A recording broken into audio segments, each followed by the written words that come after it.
Sans plus tarder, je vais vous inviter à vous lever. Nous allons lire la parole de Dieu. Nous allons lire dans Deutéronome chapitre 4, du verset 32 au verset 35. Deutéronome 4, 32 à 35. Nous allons lire et là, nous allons parler d'un thème que nous allons exploiter tout le temps qu'on va passer ici. Moi, j'ai l'habitude d'exploiter un thème, même, ça peut me prendre tant de jours, mais c'est le même thème. L'essentiel, c'est d'écouter la vérité qui sortira de là. Deutéronome chapitre 4, verset 32 jusqu'au verset 35. Interroge les temps anciens. C'est ça le thème. Interroger les temps anciens. C'est ce qu'on va étudier tout ce temps ici. Donc, chacun de nous ici, tous les jours où nous nous retrouverons ici, nous ne ferons qu'interroger les temps anciens. Et c'est aux temps anciens de nous donner la réponse. Interroge les temps anciens qui t'ont précédé. Depuis le jour où Dieu créa l'homme sur la terre, et d'une extrémité du ciel à l'autre, y eut-il jamais si grand événement, et a-t-on jamais, oui, chose semblable? Fut-il jamais un peuple qui entendit la voix de Dieu parlant du milieu du feu, comme tu l'as entendu, et qui soit demeuré vivant? Fut-il jamais un Dieu qui essaya de venir prendre à lui une nation du milieu d'une nation, par des épreuves, des signes, des miracles, des combats, à main forte et à bras étendus, et avec des prodiges, des terreurs, comme l'a fait pour vous l'Éternel, votre Dieu, en Égypte et sous vos yeux? Tu as été rendu témoin de ces choses, afin que tu reconnusses que l'Éternel est Dieu, qu'il n'y en a point d'autre. Amen. Nous allons prier. Dieu notre Père, nous te disons merci pour ta parole. Te remercions pour ta présence parmi nous. Nous venons d'ouvrir la Sainte Bible, mais le révélateur, c'est toi. Tu sens, Seigneur, révèle ta parole à ton peuple, enseigne-le pour ta gloire et pour ton honneur, au nom du Seigneur Jésus-Christ. Amen. Amen.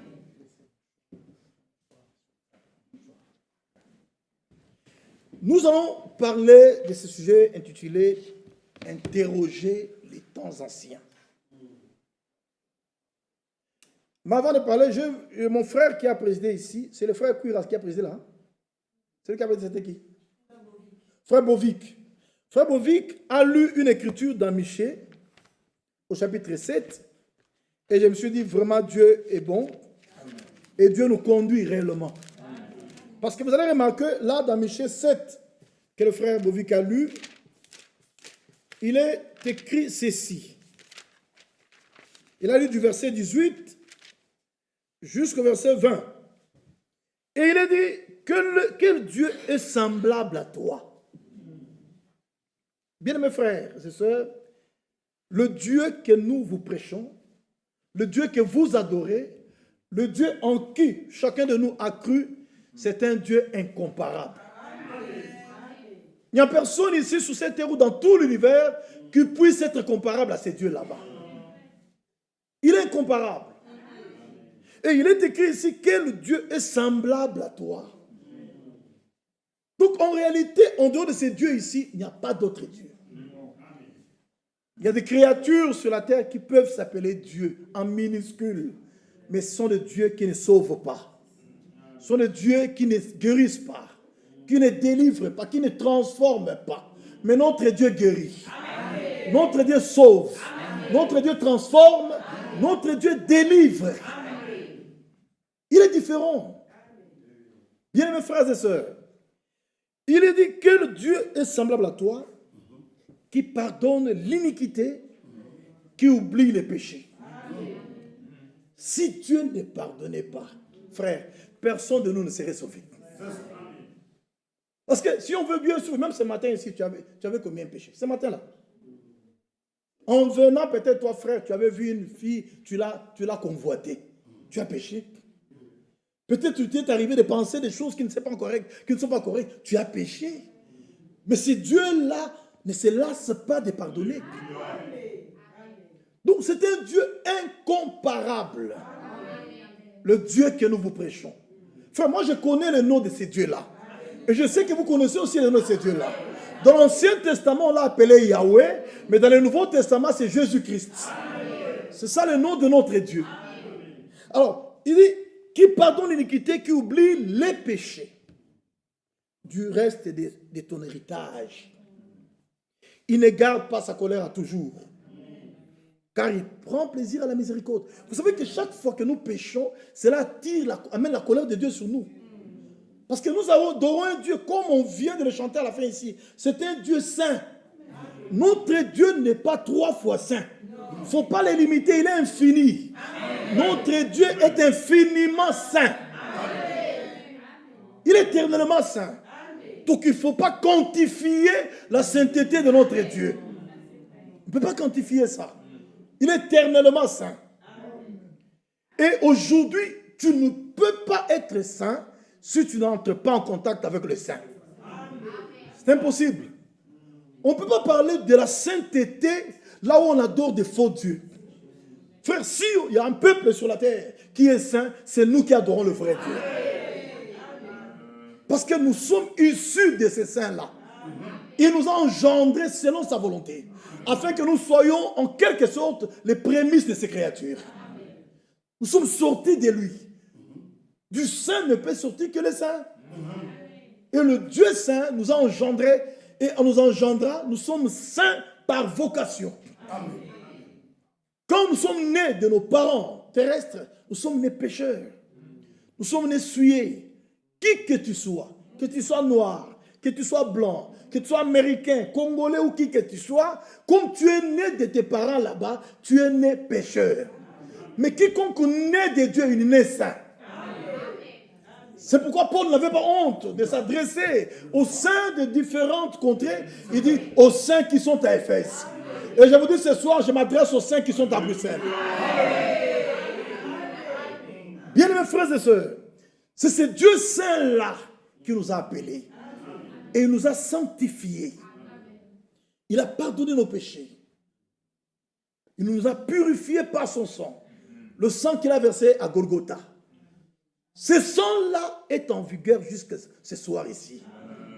Il n'a pas séché. Il ne faut pas que quelqu'un vous trompe en vous disant que le sang de Jésus a séché.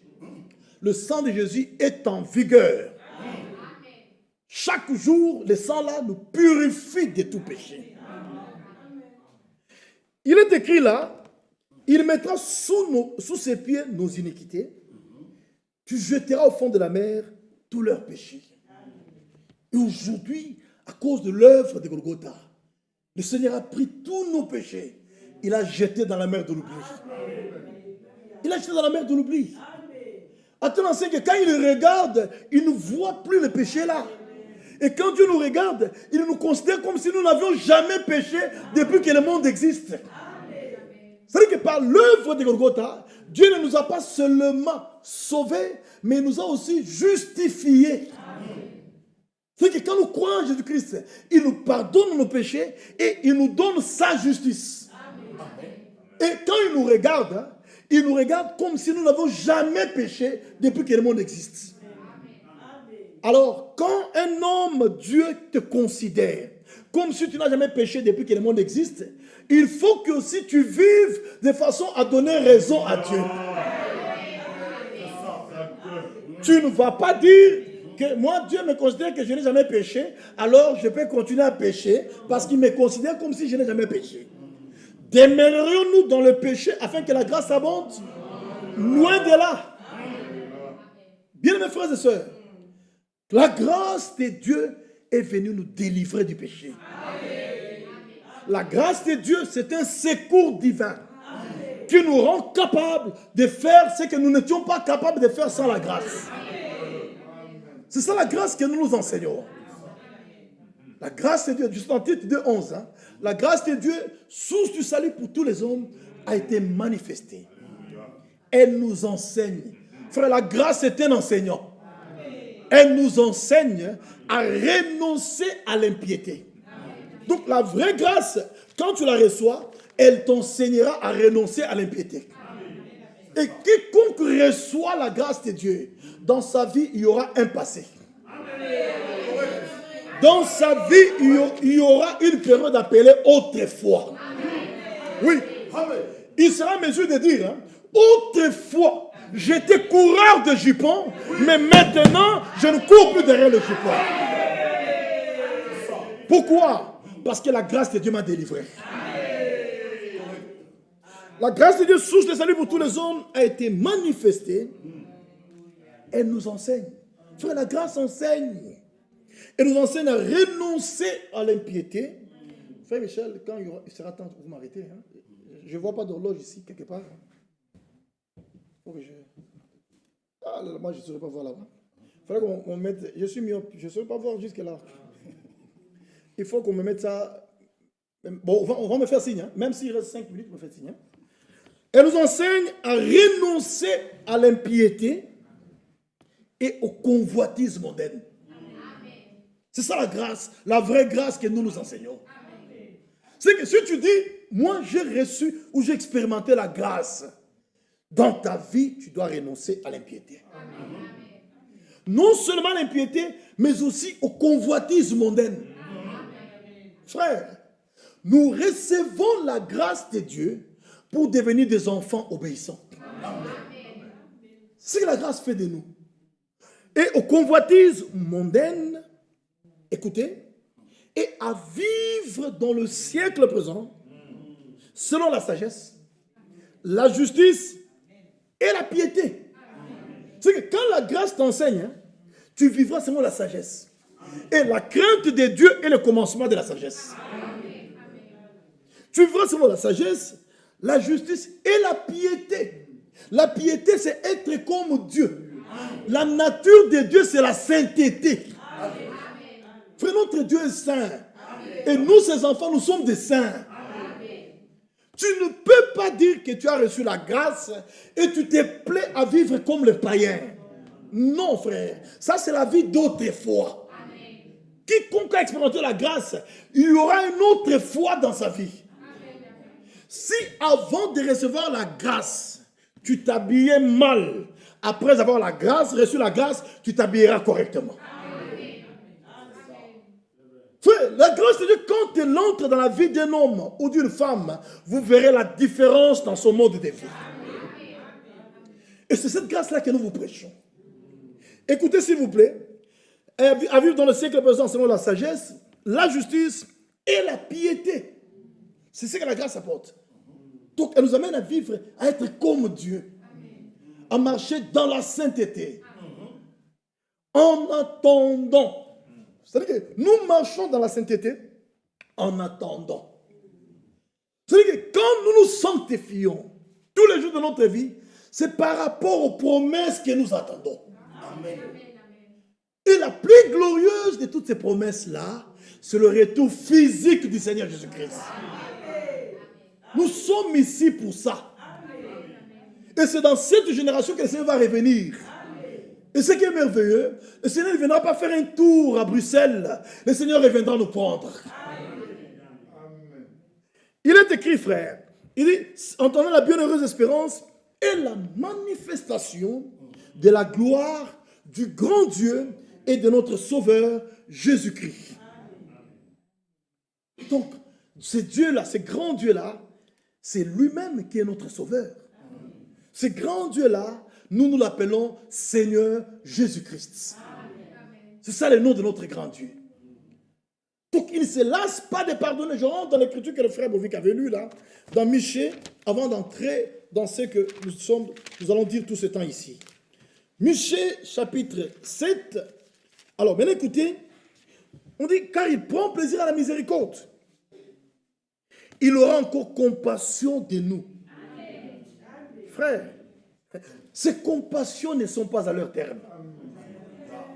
Elles se renouvellent chaque matin. Notre Dieu est riche en miséricorde et en compassion. S'il n'avait pas compassion de nos frères, nous aurions déjà disparu. Mais c'est puisqu'il nous aime. Écoutez s'il vous plaît, frère. Il dit, il aura encore compassion de nous. Il mettra sous ses pieds nos iniquités. Tu jeteras au fond de la mer tous leurs péchés. Il n'y a personne qui a une pelle pour aller déterrer ça. Il n'y a personne.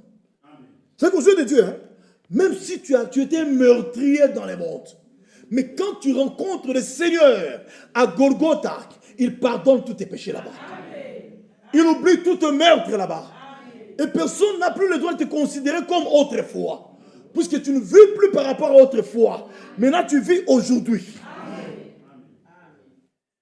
Il dit, tu témoigneras de la fidélité à Jacob, de la bonté à Abraham. Écoutez, comme tu l'as juré à nos pères au jour d'autrefois. Voilà là, le frère Bovic m'a donné une passe en or. Hein? Comme tu l'as juré à nos pères au jour d'autrefois. C'est que cette écriture nous ramène au jour d'autrefois. Si vous lisez dans Hébreux chapitre 1er, moi je lis beaucoup d'écritures s'il vous plaît, parce que je crois que la Bible, c'est Dieu sous la forme des écritures.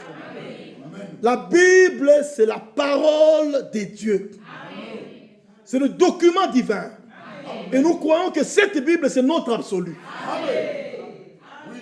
Et ce qui est encore merveilleux, la Bible n'est pas seulement notre absolu, c'est l'absolu de Dieu aussi. C'est que Dieu au ciel, quand il veut parler sur la terre, il consulte la Bible ici. Il ne peut pas parler contrairement aux Écritures. Dieu ne parle que conformément aux Écritures. Même à notre prophète, le frère Branham, Dieu lui avait dit dans la prédication, celui qui est en vous au paragraphe 102 à 103, Dieu lui a dit, mon serviteur, quand une voix vous parle, observez l'Écriture. Il dit, même si cela est exprimé, si ce n'est pas scripturaire, laissez tomber. C'est pourquoi chez nous, quand quelqu'un prêche, nous regardons l'Écriture. Il faut qu'il nous fasse asseoir dans les Écritures. On n'a pas besoin de déclarations, on n'a pas besoin de déclareurs. Nous avons besoin des ministres de la parole. Qui nous prêchent la parole de Dieu selon les Écritures. Notre Dieu est lié à sa parole et il lie les siens à sa parole. Bien-aimés frères et sœurs, le Dieu que nous vous prêchons ne quittera jamais la Bible. Il demeure le Dieu de la Bible. Et ce qui est merveilleux, la Bible a traversé toutes les époques. Et la Bible sera là aussi même dans l'éternité.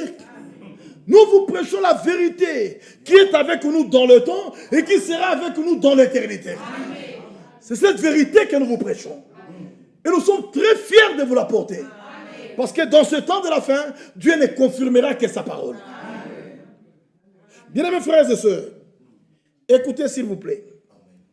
Je voulais vous lire quelque chose d'important. Là où nous avons lu au début, là, dans Deutéronome chapitre 4. Remarquez, on dit, on joue d'autrefois. Et je disais dans Hébreux chapitre 1er, s'il vous plaît. Hébreux chapitre 1er, c'est l'écriture qui m'est venue là en tête. Je vous la lis. Vous allez voir, au verset 1er aussi, il est écrit, après avoir autrefois, à plusieurs reprises, et de plusieurs manières, parlé à nos pères par les prophètes, Dieu dans ces derniers temps nous a parlé par le Fils. Frère, le temps durera au total 7 jours ou 7000 ans. Le temps. Parce que le temps, en réalité, c'est seulement une parenthèse que Dieu a ouverte. Hein? Parce que Dieu est éternel. Avant qu'il y ait le temps, Dieu était dans l'éternité. Et Dieu est venu, il a ouvert la parenthèse du temps, et c'est ainsi qu'il y a eu un commencement. Tout ce qui a un commencement aura une fin.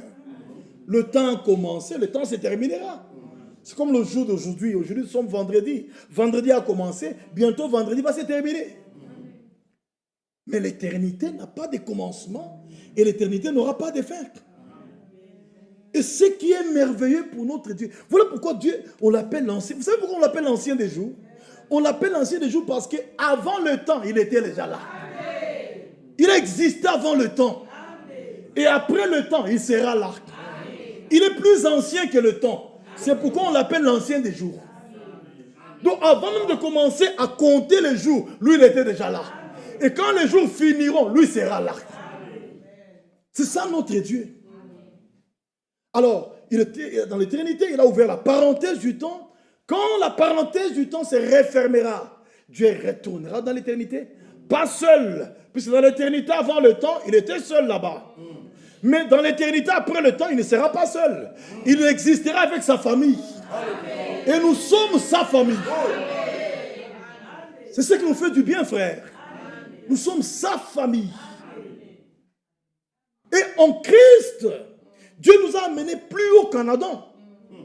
Vous savez qu'Adam était fils de Dieu, mais il n'était pas un fils de Dieu engendré. Adam était un fils de Dieu créé. Mais Jésus était le fils de Dieu engendré. Jésus était la sémence de Dieu. La coopération de la parole et de l'esprit. Et nous aussi, en Jésus-Christ, par la nouvelle naissance, nous sommes la sémence de Dieu. La coopération de la parole et de l'esprit. Ça, c'est merveilleux, bien mes frères et sœurs. Et nous devons nous en réjouir. C'est pourquoi l'Écriture dit, soyez toujours joyeux. Réjouissez-vous dans le Seigneur. Je le répète, réjouissez-vous. Bien mes frères, le temps comprend 7 jours ou 7 millénaires. Maintenant, ces 7 millénaires sont répartis en 3 parties. C'est ce que Paul montre ici. La première partie, Paul l'appelle autrefois. Autrefois comprend depuis le commencement là, de la création jusqu'à Golgotha.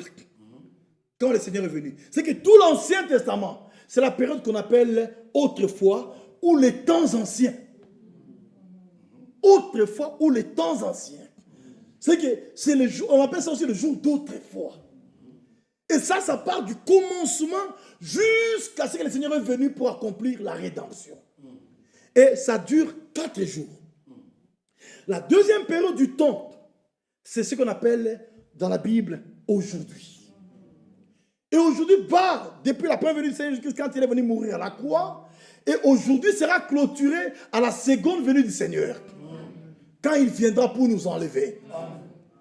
Et l'aujourd'hui dure 2 jours ou 2000 ans. L'aujourd'hui est appelé aussi le temps de la grâce. L'aujourd'hui est appelé le jour du salut. L'aujourd'hui, c'est aussi la période qu'on appelle les 7 âges de l'Église. L'aujourd'hui, c'est aussi la période appelée la dispensation du Saint-Esprit. L'aujourd'hui, c'est aussi appelé les derniers jours au pluriel. C'est aussi appelé ces jours-là au pluriel. Donc, l'aujourd'hui a plusieurs attributs.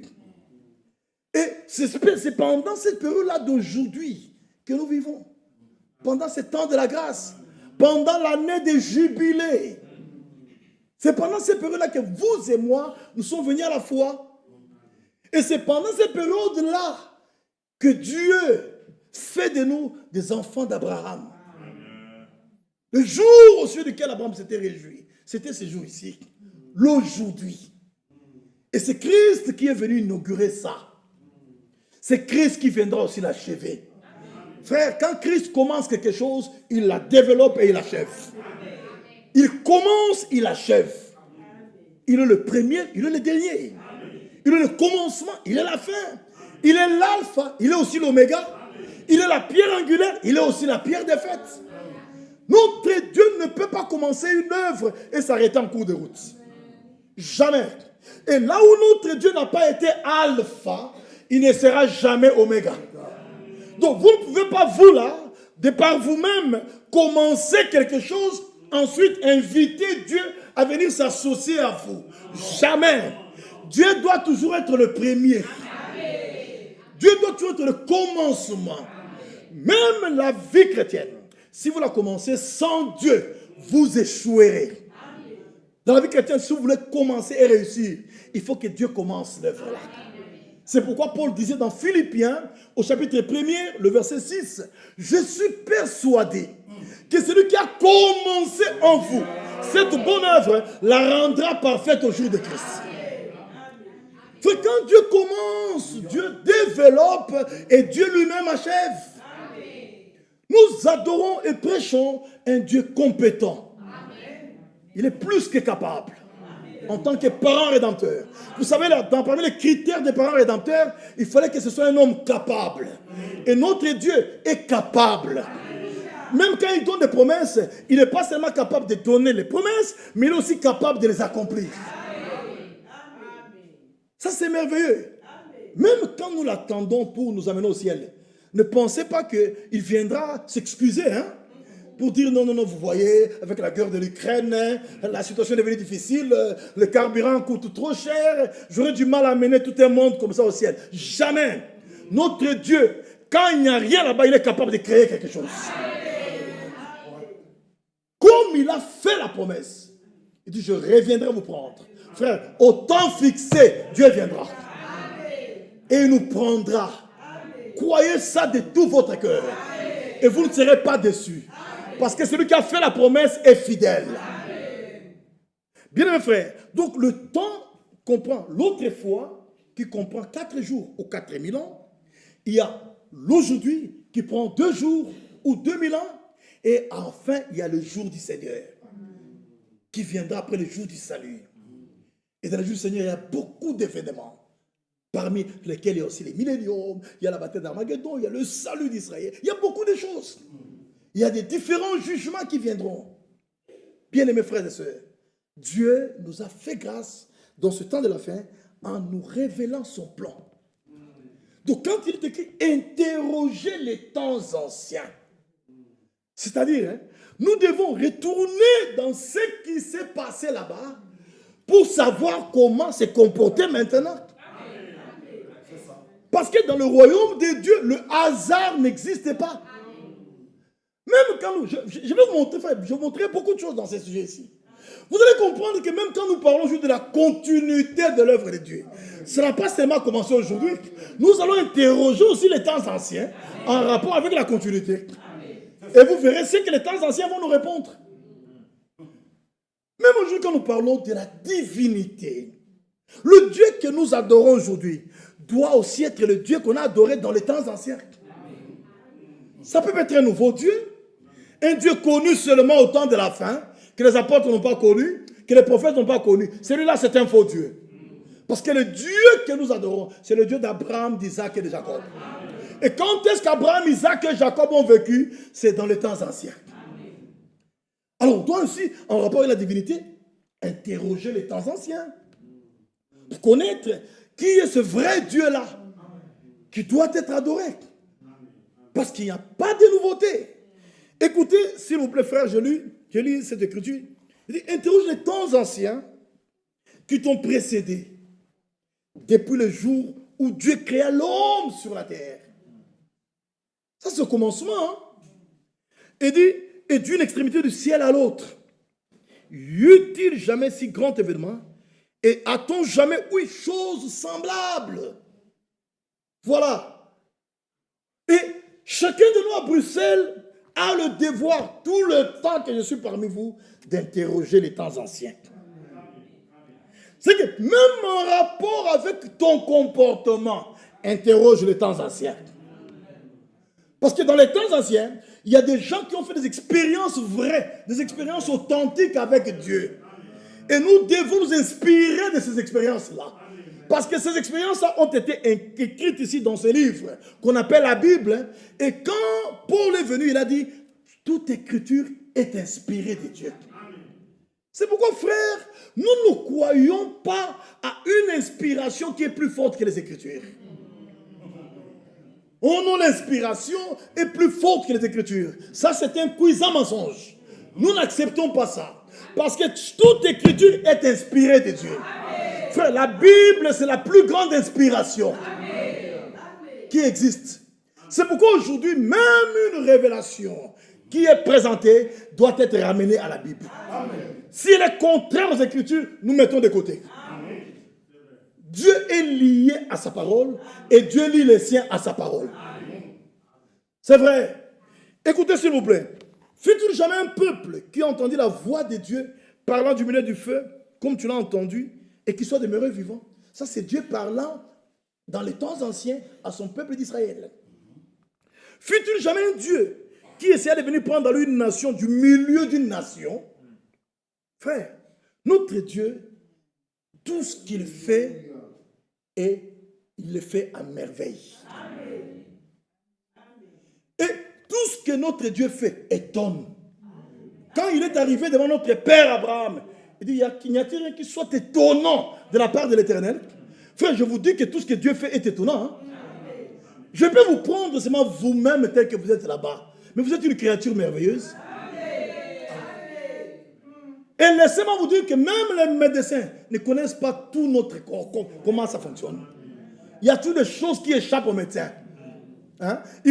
Donc tu peux amener dans le plus grand hôpital, le meilleur hôpital de la planète. Le médecin regarde et dit en tout cas, ici, en tout cas on s'arrête là-bas, on montre nos limites. Hein? On ne peut plus rien faire. Ici en tout cas, il n'y a que Dieu seul qui peut intervenir. Donc vous comprenez qu'au-delà de tous ces médecins, il y a le grand médecin qui existe. Et le grand médecin, c'est le Seigneur Jésus-Christ. C'est lui. Bien-aimés frères et sœurs.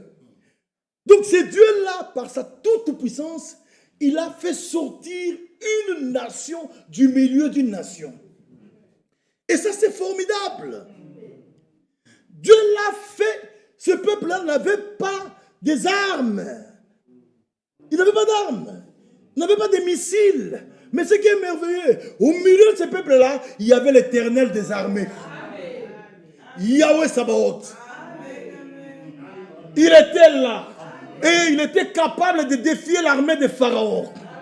L'armée de Pharaon, c'était la superpuissance méditerranéenne à l'époque. Tout le monde tremblait devant cette armée là-bas. Mais le Seigneur a fait trembler cette armée. Non seulement ça, il a coulé cette armée là-bas. Frère, même ce soir, notre Dieu est capable de le faire. Il n'est pas un Dieu historique. Il est un Dieu actuel. Il est le grand je suis. C'est vrai. Bien-aimés frères et sœurs, écoutez s'il vous plaît. Il dit, comme l'a fait pour vous l'Éternel, votre Dieu, en Égypte et sous vos yeux. Tu as été rendu témoin de ces choses. Un témoin, c'est celui qui a vu et entendu. Tu as été rendu témoin de ces choses. Afin que tu reconnaisses que l'Éternel est Dieu. Qu'il n'y en a point d'autre. Frère, ça moi je dis Amen. Hein? Amen. Dieu s'adressant à Israël, le peuple de l'ancienne alliance, il dit afin que tu reconnaisses que Yahweh est Elohim. Yahweh est Elohim. Hein? C'est que celui que vous appelez Yahweh là, c'est celui qui existe par lui-même. C'est celui qui vit éternellement. Et qu'en dehors de lui, il n'y a point d'autre Dieu. Ça, c'est dans l'Ancien Testament. Il l'a dit plusieurs fois. Je vais le lire avec vous, frères. Donc, quand on interroge les temps anciens, en rapport avec la divinité, dans l'Ancien Testament, c'est Yahweh qui était Dieu. Mais dans le Nouveau Testament, Yahweh est devenu sauveur. On l'a appelé Seigneur Jésus-Christ. C'est pourquoi nous n'avons pas honte de le dire, de le crier très haut, que Yahweh de l'Ancien Testament, c'est Jésus dans le Nouveau Testament. Donc, celui que nous appelons Dieu aujourd'hui, c'est le même qu'Abraham avait appelé Dieu. C'est que le jour où Abraham les rencontrera, et nous les rencontrons, nous embrasserons le même Dieu qu'Abraham. C'est pourquoi quand le Seigneur est venu dans ses corps de chair, dans Matthieu chapitre 8, verset 11, il a dit, plusieurs viendront de l'Orient et de l'Occident et s'assiéront à table avec Abraham, Isaac et Jacob dans le royaume des cieux. C'est que dans la fête des noces, quand le Seigneur va revenir, nous nous assiérons là, Abraham sera là, Isaac, Jacob et tous les prophètes, nous aussi nous serons là-bas. Oui frère, j'allais parler en lingala. Donc ils ne vont pas nous dompter, ils ne vont pas nous dominer. Je vous dis frère, les Abraham et les autres là-bas n'entreront pas au ciel avant nous. Nous entrerons au ciel au même moment. Même si dans le temps, ils ont existé avant nous, mais ils n'atteindront pas la perfection sans nous. Et ils n'entreront pas au ciel avant nous. Le jour où Abraham piétinera le ciel, c'est le même jour que nous piétinerons le ciel. C'est vrai. Parce que le Dieu qu'Abraham adora dans les temps anciens, c'est le Dieu que nous adorons en Bruxelles aujourd'hui. Il est le même. Hébreux 13, 8 dit, Jésus-Christ est le même hier, aujourd'hui et éternellement. Il n'a pas changé. Et il ne changera jamais. Il est le Dieu immuable. C'est vrai. Écoutez, je vais vous montrer quelques autres écritures. Dans Deutéronome 32, versets 39 à 40. Deutéronome 32, versets 39 à 40. Écoutez ces dieux-là. Sachez donc que c'est moi qui suis Dieu. Amen. Frère, ce Dieu-là, il aime que l'on sache qu'il est Dieu. Surtout dans ce temps de la fin, il y a beaucoup de fabrications locales de dieux. Il y a beaucoup de laboratoires qui fabriquent des faux dieux. Et particulièrement chez nous au Congo, là, il y a trop de dieux. Hein? Chez nous au Congo, presque chaque province a un dieu. Hein? Nous avons Mukuna, qui est Dieu. Nous avons Kadima, dans les Kasaï, qui était aussi Dieu. Lui, il disait même que le jour où il sera avec Jésus-Christ en présence du Père, il giflera Jésus. Parce que Jésus avait commis l'erreur de ne pas annoncer sa venue. Alors quand lui et Jésus se retrouveront devant le Père, il giflera Jésus. Quelle audace! Et il oublie que c'est Jésus là, c'est Seigneur Jésus-Christ là-bas. C'est le Père là manifesté dans la chair. C'est ce qu'il ignorait. Voyez comment le nombre de blasphémateurs s'accroît. Frère, s'il y a eu un âge qui a un grand nombre de blasphémateurs, c'est ce temps de la fin ici. Ils sont trop nombreux. Si vous allez là-bas dans le Congo central, dans la province du Congo central, ils ont aussi leur Dieu. C'était Simon Kimbangu, après, maintenant, lui c'était le père, avec ses 3 fils incarnés. Après, les 3 fils tous meurent. Simon Kimbangu meurt, les trois personnes en Dieu se meurent. Alors maintenant, il y a eu incarnation. Simon Kimbangu incarné. Donc vous comprenez des histoires. Mais des hommes, peut-être qui ont étudié plus que vous, croient ça. Donc vous allez comprendre que ce n'est pas un problème de niveau d'étude, c'est un problème de révélation. Dieu vous a fait grâce. Et parlez comme Paul, par la grâce de Dieu, je suis ce que je suis. C'est vrai, bien mes frères. Écoutez s'il vous plaît. Il dit dans Deutéronome 32, 39 à 40, sachez donc que c'est moi. C'est moi qui suis Dieu. Et qu'il n'y a point de Dieu près de moi. Hein? Donc ils ne sont pas 3, le Père, le Fils et le Saint-Esprit, pour que quelqu'un soit à côté. Notre Dieu est unique. Amen. Non seulement qu'il est unique, il est un. Amen. Dieu est un. Écoute Israël. L'Éternel, notre Dieu, est le seul Éternel. Écoute Bruxelles. Amen. Le Seigneur, notre Dieu, est le seul Seigneur. C'est vrai. Amen. Écoutez. Et qu'il n'y a point de Dieu près de moi. J'ai fait vivre et j'ai fait mourir. Ce n'est pas ton oncle là qui te fait vivre ou te fait mourir. Non, non. C'est Dieu qui fait vivre. Amen. Et c'est Dieu qui fait mourir. Amen. Et c'est aussi Dieu qui ressuscite les morts. Amen. Il est le tout suffisant, notre Dieu. Je fais vivre et je fais mourir. Je blesse et je guéris. Amen. Et personne ne délivre de ma main. Frère, mieux vaut avoir un problème avec le diable, Dieu peut venir te délivrer. Mais n'aie pas un problème avec Dieu puisque personne ne va délivrer.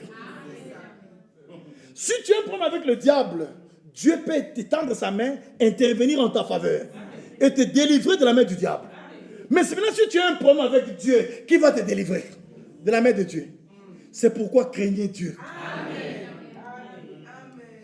Il dit clairement là, il dit, je blesse et je guéris et personne ne délivre de ma main. Ce qui est merveilleux, nous sommes dans sa main.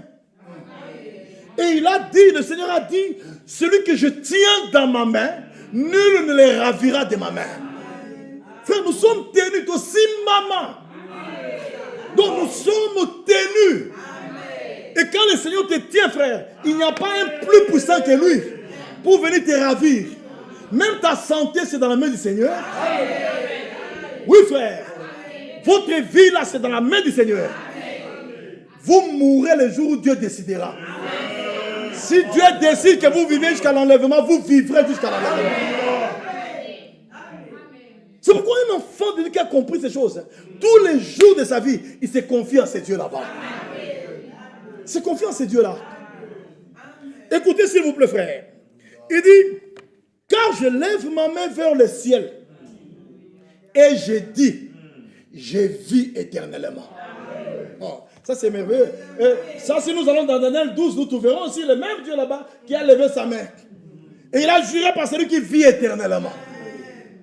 Frère, notre Dieu est Dieu d'éternité en éternité. C'est dit, hein, c'est écrit dans Psaume 90. Je vais vous le lire avec vous. Psaume chapitre 90. Il est écrit ceci. Verset 2. Avant que les montagnes... Remarquez, je peux commencer au verset premier, vous allez voir. Il y a une parole de consolation là-dedans. Psaume 90, verset 1 à 2. Seigneur, tu as été pour nous un refuge. Oh là là là là là. Frère, notre Dieu est un refuge. Dans l'ancien temps, dans les temps anciens, il y avait ce qu'on appelait la ville des refuges. Et en Israël, il y avait plusieurs villes de refuge. Mais, dans la Nouvelle Alliance, toutes ces villes de refuge ont été englouties dans une seule ville de refuge. Dans la Nouvelle Alliance, il n'y a pas plusieurs villes de refuge. Il y a une seule ville de refuge, c'est en Christ. C'est que dans l'ancienne alliance, hein, dans les temps anciens, quand quelqu'un commettait un mal et qu'il y avait des bourreaux qui s'élevaient, qui les poursuivaient pour les tuer, il fouillait. Dès qu'il entrait dans la ville de refuge, les bourreaux ne pouvaient plus lui faire quelque chose. Ils ne pouvaient plus l'atteindre. Parce que cette personne là-bas était en sécurité. Mais si les bourreaux te rattrapent avant la ville de refuge, frère, tu es cuit. Tu es foutu. Maintenant, ce qui est merveilleux en Christ, quand nous croyons, Dieu nous prend et nous place dans la ville des refuges. Et il nous place là, nous ne sortirons plus de là. C'est pourquoi les bourreaux ne peuvent plus nous toucher. Quand vous êtes en Christ, le diable perd sa force. Il perd sa force, frère. C'est la raison pour laquelle vous voyez dans 1 Pierre chapitre 5, on dit veillez. Votre adversaire, le diable, rôde. Il rôde comme un lion rugissant. Mais s'il était fort, pourquoi il rôde? Il devait seulement prendre, non? Dites-lui de venir prendre. Il ne saura pas. Parce qu'il connaît que celui qui est à la porte là-bas, c'est celui qui l'a vaincu. C'est la raison pour laquelle il ne peut pas entrer. Il rôde comme un lion rugissant, cherchant qui il dévorera. Il ne nous aura plus jamais. Dieu Seigneur nous a déjà sauvés pour l'éternité. Frère, en Christ, le Seigneur a accompli pour nous une rédemption éternelle. Nous lui avons déjà échappé pour l'éternité. Vous savez, dans l'ancien temps, il y avait, quand il y avait la façon d'exprimer les rachats, il y avait ce qu'on appelait agorazo. Ce sont des termes grecs. C'est-à-dire que agorazo, c'était quoi?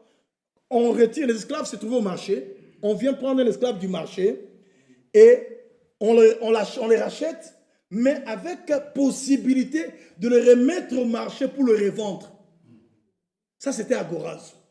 Mais il y avait aussi un rachat qu'on appelait hexagorazo. Hexagorazo, c'est-à-dire quoi? Vous êtes racheté pour ne plus jamais être remis au marché, être revendu. Et c'est ce que Jésus a accompli pour nous à la croix. C'est-à-dire qu'il nous a rachetés et nous ne serons plus jamais remis au marché d'esclaves. C'est-à-dire que quand Christ nous a rachetés, nous ne sommes plus esclaves d'un homme. Nous sommes délivrés et sauvés pour l'éternité. Et ça, c'est la bonne nouvelle, frère. Nous sommes sauvés pour l'éternité, donc nous ne pouvons plus craindre d'aller en enfer. Tel que nous sommes là, frère, si réellement tu as expérimenté la nouvelle naissance, oublie l'enfer. Le combat que nous menons maintenant, c'est pour aller dans l'enlèvement. Moi, je ne crains pas l'enfer. Moi, je ne peux pas craindre l'enfer. Je n'irai plus jamais en enfer. Mais je suis en train de me battre maintenant pour aller dans l'enlèvement. Et par la grâce de Dieu, nous y serons. Nous y serons. Parce que c'est Dieu qui l'a promis. Et la Bible dit, c'est lui qui a fait la promesse. Est fidèle. Il est le Dieu qui ne ment point. Quand il ouvre la bouche pour parler, la vérité sort de sa bouche. C'est là où nous trouvons la différence entre notre Dieu et les prophètes et les autres là. Les prophètes prêchaient la vérité. Mais Jésus est la vérité. C'est ça la différence. Il n'y a aucun prophète qui peut se tenir là-bas et dire, moi je suis la vérité. Mais nous avons vu un homme qui a dit, je suis le chemin, la vérité et la vie. Et il ajoute, il dit, nul ne vient au Père que par moi. Il n'a pas dit nul ne va au Père que par moi. Mais il a dit nul ne vient au Père que par moi. C'est-à-dire que le Père n'était pas là-bas. Le Père était ici. Et le Seigneur a bien parlé. Il n'a pas dit comme les catholiques, ils disent nul ne va au Père. Non, non, non. Il a dit nul ne vient au Père que par moi. Donc n'allez pas chercher le Père là-bas. Venez chercher le Père ici. Je suis la manifestation visible du Dieu invisible. Quand Philippe a écouté cette vérité-là, Philippe a dit, oh Seigneur, toi, en tout cas aujourd'hui, hein, on va finir avec cette question ici. Montre-nous le Père, et cela nous suffit. Philippe dit, c'est qu'aujourd'hui, Seigneur, ne va pas nous dire que je suis dans le Père est à moi. On est déjà fatigué de ça, on connaît ça. Aujourd'hui, hein, prends seulement ton doigt, pointe-nous le Père. Dis-nous seulement que le Père, c'est lui. Jésus regarde Philippe. La question était, montre-nous le Père. Et Jésus regarde Philippe. Il dit, Philippe, il y a si longtemps que je suis avec vous. Avant qu'Abraham fût, je suis. Je suis la lumière du monde. Je suis le bon berger. Je suis la porte des brebis. Avant qu'Abraham fût, je suis. Et il dit, Philippe, il y a si longtemps que je suis avec vous. Et tu ne m'as pas connu, Philippe. C'est lui qui m'a vu, a vu le Père. Bien, frère, quand vous voyez le frère Branham, c'est frère Branham que vous avez vu. Hein? Quand vous voyez le frère Franck, c'est le frère Franck que vous voyez là. Quand vous voyez Michel Kanda, c'est Michel Kanda. Quand vous voyez Sam Kitoko, c'est Sam Kitoko. Mais quand vous voyez Jésus, vous avez vu le Père. Donc, Jésus-Christ est différent de tous les autres. Il est le Dieu incomparable. Et quand il agit, il fait toutes choses à merveille. C'est vrai, bien mes frères. On dit, Seigneur, tu as été pour nous un refuge de génération en génération.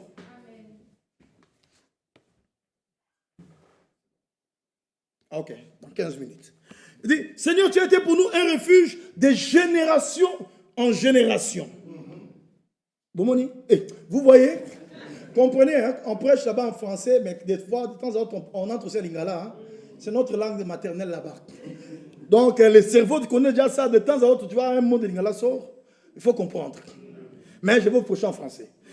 Il dit, Seigneur, tu as été pour nous un refuge de génération en génération. C'est-à-dire, si dans les temps anciens, Dieu était un refuge, ou une ville de refuge, même aujourd'hui, il est notre ville de refuge. Frère, nous sommes en sécurité. Pas n'importe laquelle, c'est une sécurité éternelle. Il n'y a pas un seul peuple qui est mieux sécurisé que nous. Même les Américains ne sont pas en sécurité comme nous. Parce que les Marines américains, là, ils peuvent se tenir là-bas avec leurs armes en train de surveiller, mais quand l'ange de la mort vient là-bas, ils ne le verront pas. Ils peuvent être là-bas avec les radars, les satellites, mais quand le démon de la maladie vient, ils ne le verront pas. Mais notre Dieu, même si la mort vient entrer, il va capter la mort là-bas. Puisqu'il a vaincu la mort. Il a vaincu la maladie. Donc quand Dieu dit que cette maladie n'atteindra pas mon fils, elle ne t'atteindra pas. Quand Dieu dit que mon fils ici ne mourra pas, tu ne mourras pas. Siméon avait vieilli. Mais Dieu a dit, il ne mourra pas jusqu'à ce qu'il ait vu le Christ. Frère, malgré sa vieillesse, Siméon savait que même si nous montons dans un avion, l'avion fait un crash, moi je me retrouverai sur le rivage vivant. Puisque quand Dieu promet, frère, il est capable aussi d'accomplir. Et jusqu'à ce que Siméon a vu le Seigneur, il a tenu cet enfant entre ses mains, il dit, Seigneur, laisse maintenant ton serviteur s'en aller en paix. Car mes yeux ont vu ton salut. Frère, le salut n'est pas seulement une expérience, le salut c'est aussi un homme. Jésus-Christ est notre salut, frère. C'est la vérité, frère. Il dit, de génération en génération, il était pour nous un refuge de génération en génération, avant que les montagnes fussent nées, et que tu eusses créé la terre et le monde, d'éternité en éternité, tu es Dieu. Voilà ce Dieu-là. d'éternité en éternité, il est Dieu. Quand vous prenez encore votre Bible, dans Ésaïe 45, versets 5 à 6, Ésaïe 45, versets 5 à 6, il est écrit ceci. Je suis l'Éternel, et il n'y en a point d'autre. Or, moi, il n'y a point de Dieu. J'étais saint avant que tu me connusses. C'est afin que l'on sache, du soleil levant au soleil couchant, que hors moi, il n'y a point de Dieu. Je suis l'Éternel, et il n'y en a point d'autre. Frère, ça c'est les temps anciens. Hein? Ésaïe 45, verset 18, et puis le verset 22. Ésaïe 45, 18 et 22. Écoutez ce qui est écrit là. Car ainsi parle l'Éternel, le Créateur des cieux, le seul Dieu qui a formé la terre, qui l'a faite et qui l'a affermie, qui l'a créée pour qu'elle ne fût pas déserte. Il ne faut pas laisser les scientifiques vous tromper. Non, la terre provient d'une explosion. Mais qui a commandé l'explosion là-bas? Qui a commandé l'explosion là? Tout qu'on vous crée des histoires là, on vous fait gober ça, tout ça, des choses de néant. La terre est le produit de la création. Et il y a le créateur. Ce créateur-là, c'est notre Dieu. Il dit qu'il a créé pour qu'elle ne fût pas déserte. Qu'il a formé pour qu'elle fût habitée. Donc, si vous habitez Bruxelles, c'est parce que Dieu a voulu que vous soyez à Bruxelles. Dieu a créé cette terre de Bruxelles pour qu'elle fût habitée. Donc, vous l'habitez conformément à la parole de Dieu. Il dit, je suis l'Éternel et il n'y en a point d'autre. Il n'y en a point d'autre. Verset 22. Tournez-vous vers moi et vous serez sauvés. Donc, le sauveur dans l'Ancien Testament, c'était Yahweh. Et dans le Nouveau Testament, c'est Jésus-Christ. Tournez-vous vers moi et vous serez sauvés, vous tous qui êtes aux extrémités de la terre. Car je suis Dieu et il n'y en a point d'autre. C'est l'écriture, frère. Quand vous prenez encore la Bible, dans Psaume, chapitre 74, verset 12, vous verrez qu'il est écrit là-bas, Psaume 74, 12, il est écrit ceci. Dieu est mon roi dès les temps anciens. Frère, celui qui était le roi de David aux temps anciens, c'est aussi notre roi aujourd'hui. Et si chacun de vous reconnaît qu'il est le roi aujourd'hui, chacun doit lui dire que ton règne vienne. Il faut qu'il règne dans nos vies. Frère, Jésus est le vrai roi de notre cœur. Il faut qu'il règne dans nos vies. Donc, David dit clairement, Dieu est mon roi dès les temps anciens.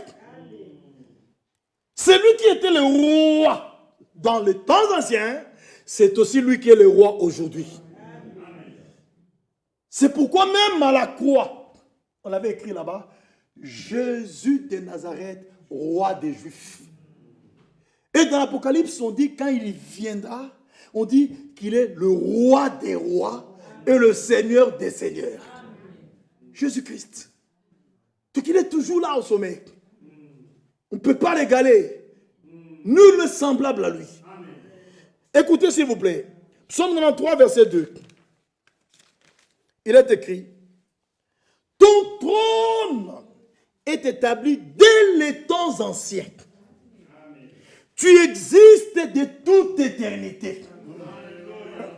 Frère, nous devons prendre en tout point de vue à interroger les temps anciens. Celui qui était Dieu dans les temps anciens demeure Dieu jusqu'à aujourd'hui. Et quand vous comprenez ça, frère, jamais on te retrouvera quelque part dire, oh moi, c'est Branham qui est Dieu. Et les gens sont allés plus loin et disent, Branham, il est le père de Jésus-Christ. Trop de bêtises qui se racontent à gauche et à droite. Mais vous, chaque situation qui se présente devant vous, interrogez les temps anciens. Celui qui était roi dans les temps anciens demeure roi aujourd'hui. Celui qui était Dieu dans les temps anciens, c'est lui qui est Dieu aujourd'hui. Il n'y a pas de place pour les nouveautés. Écoutez s'il vous plaît, frère. Nous prenons notre écriture, toujours dans la Bible. Dans Ésaïe 46, verset 9. Écoutez ce qui est dit. Ésaïe 46, verset 9.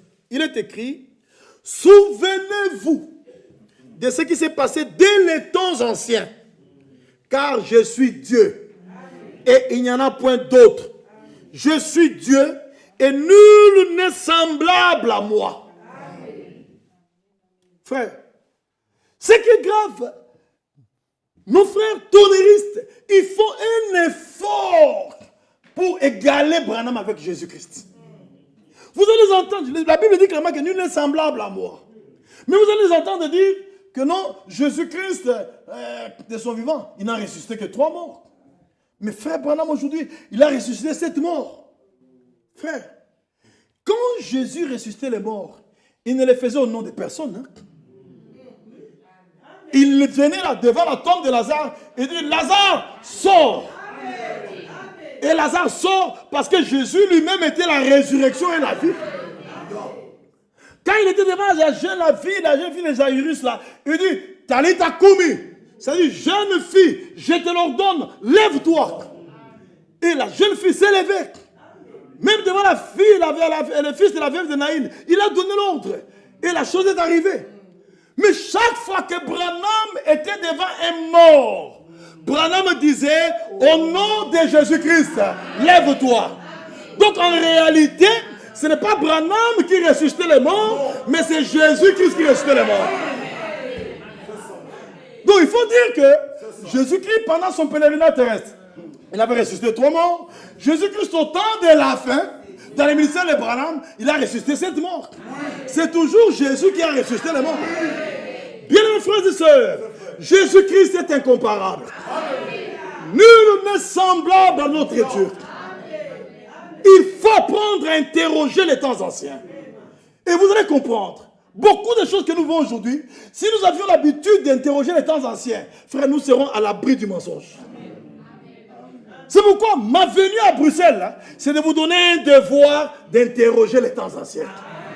Devant chaque situation qui se présente devant vous, interrogez les temps anciens. Interrogez toujours les temps anciens. Vous allez remarquer que même quand Jésus devait naître, Michel l'avait annoncé. Michel 5.1, lisons avec vous, puisqu'il me reste là, combien? 3 minutes. Michel 5.1, écoutez ce qui est dit là-bas. Michel chapitre 5, verset 1. Il est écrit ceci. Et toi, Bethléem Ephrata, petite entre les milliers de Judas, de toi sortira pour moi celui qui dominera sur Israël, et dont l'origine remonte aux temps anciens, au jour de l'éternité. Frère Franck, une fois, il avait pris cette écriture, il l'a lu. Et il dit, quand on dit au jour de l'éternité ici, l'éternité n'a pas de jour. Il dit ce qu'on appelle le jour de l'éternité ici, c'était au commencement. C'était au commencement. Parce que dans l'éternité, il n'y a pas de jour. L'éternité, c'est l'absence totale du temps. Dans l'éternité, il n'y a pas d'avant ou d'après. L'éternité coule seulement. Il n'y a pas avant midi, après midi. Dans l'éternité, ça n'existe pas. Donc, il n'y a pas de temps. C'est la raison pour laquelle tous ceux qui sont dans l'éternité ne veilleront pas, parce que la nuit ne tombera pas. Les années ne passeront pas, les mois ne passeront pas, pour que tu dises, je vais d'atteindre 65 ans. Dans l'éternité, nous serons éternellement jeunes. C'est ça le dessein glorieux de notre Dieu. Bien mes frères et sœurs, vous comprenez? Donc l'origine remonte aux temps anciens. C'est que celui qui naquit à Bethléem là-bas, ce n'était pas quelqu'un qui venait à peine d'arriver. Il existait déjà.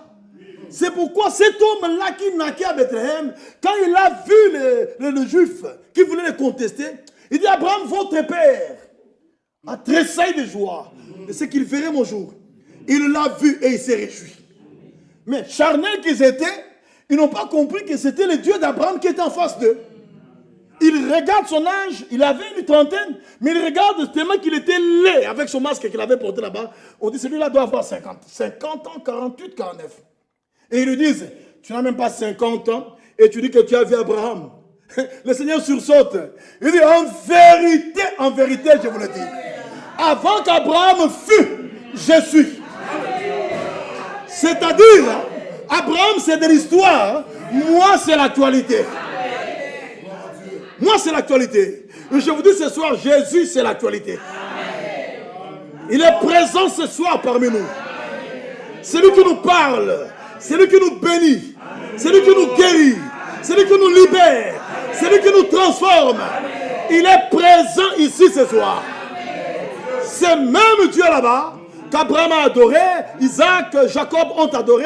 C'est Dieu qui est apparu à Moïse. C'est Dieu qui est apparu à Isaïe. C'est le même Dieu qui est avec nous ce soir. Nous avons raison de l'adorer. Nous avons raison de l'appeler Dieu. Parce que du temps d'Abraham, il était Dieu. Chez Moïse, c'était lui Dieu. Celui qui a parlé à Noé, il était Dieu. Même aujourd'hui, il est Dieu. C'est lui que nous appelons Dieu. C'est le Dieu des apôtres et des prophètes. Même William Branham l'avait appelé Dieu. Et Val de Franck l'appelle Dieu. Vous et moi, nous l'appelons Dieu. Et nous n'avons pas honte de l'adorer. Parce qu'il est notre objet d'adoration. Et je vous dis que l'heure vient, et elle est déjà venue, où les vrais adorateurs adoreront le Père en esprit et en vérité. C'est vrai. Nous adorons le Père en esprit et en vérité. Frère, n'ayez pas honte de l'adorer. C'est pourquoi je vous invite, là où vous êtes, levez-vous, nous allons l'adorer.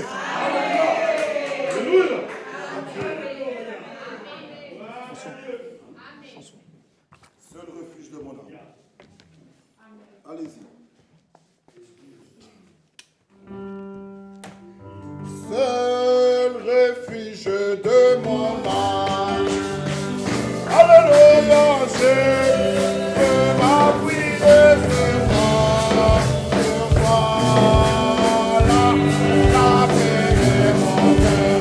la paix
de mon cœur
merveilleux, notre roi. Combien nous te sommes infiniment reconnaissants pour ton amour et ta grâce et ta bonté. Toi le véritable Dieu, toi notre roi, toi notre bouclier. D'âge en âge, tu es Dieu, l'alpha, l'oméga, le commencement et la fin, le premier et le dernier, celui qui était mort et qui est vivant au siècle des siècles. À qui d'autre il y aura? Nous n'avons que toi, ton Dieu, le véritable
combat,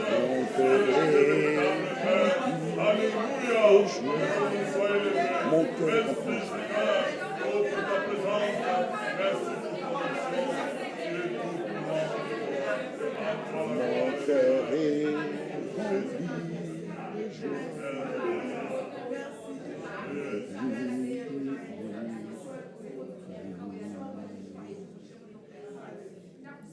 Mon cœur est rempli de joie. Mon cœur est rempli de joie. Mon cœur est rempli de joie. Car Jésus est bon pour moi. Oh, car Jésus est bon pour moi.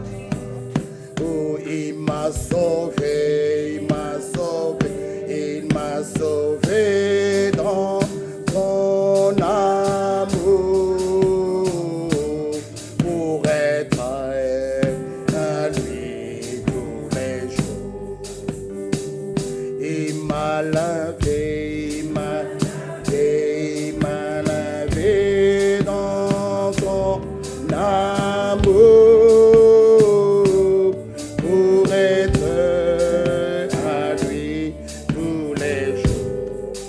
Moi, je ne mourrai pas la seconde mort, car ma vie est cachée en Jésus. Moi, je ne mourrai pas la seconde mort. Oh, ma vie est cachée en Jésus.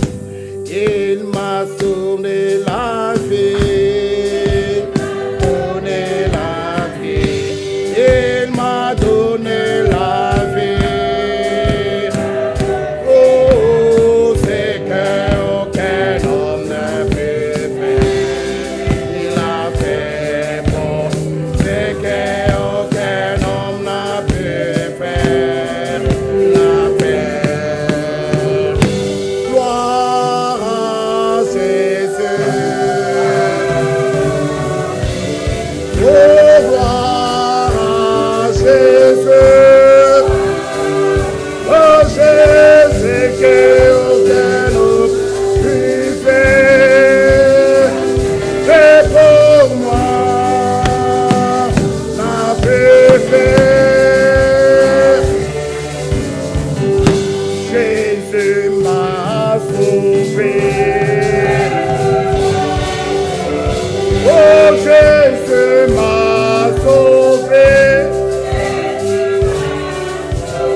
Eke